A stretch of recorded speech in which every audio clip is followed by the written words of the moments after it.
dans nos territoires, et c'est important de pouvoir démontrer que l'entreprise, son issue, une fois qu'elle a vécu dans les mains d'un chef d'entreprise, elle peut très bien, au contraire, être prise et développée par ses propres salariés. Je voulais juste donner la parole à Jean Guilhem parce que j'allais l'oublier et ça aurait été bien dommage parce que c'est une loi pacte de simplification, on l'a entendu, l'idée c'est de créer cette espèce de plateforme unique pour la PME, pour qu'elle puisse remplir de manière plus rapide tous ces dossiers administratifs. Vous êtes monsieur le délégué de la SDI qui est le syndicat des indépendants et des PME.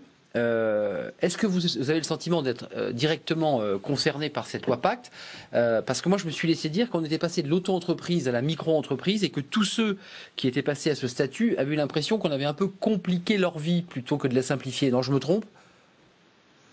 Nous considérons que cette loi Pacte n'a strictement aucun impact concernant les TPE. Il y a un certain nombre de dispositifs qui sont prévus pour ce qui concerne effectivement les micro-entrepreneurs. Donc là, il y a une simplification dans la création, y compris aussi d'ailleurs dans la liquidation. Il y a des éléments qui concernent les entreprises de taille moyenne ou de grandes entreprises, notamment en ce qui concerne le financement.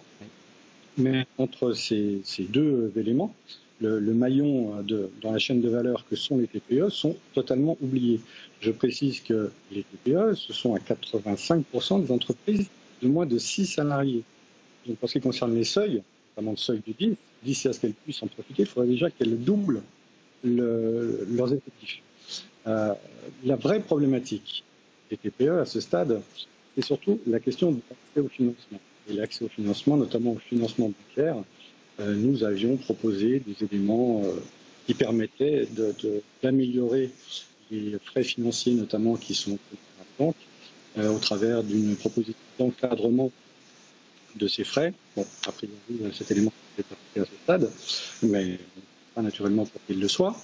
On a une vraie problématique sur deux secteurs d'activité à forte intensité de main-d'œuvre notamment, parce que comme il était indiqué tout à l'heure, on va demander notamment au secteur du bâtiment et au secteur des cafés, hôtels, restaurants, au travers d'une suppression du taux réduit de TVA, de financer des éléments qui vont permettre aux entreprises de taille moyenne et aux grandes entreprises, moins de 250, d'attirer à elles de nouveaux salariés au travers des systèmes d'intéressement que ne pourront pas mettre en place malheureusement les TPE.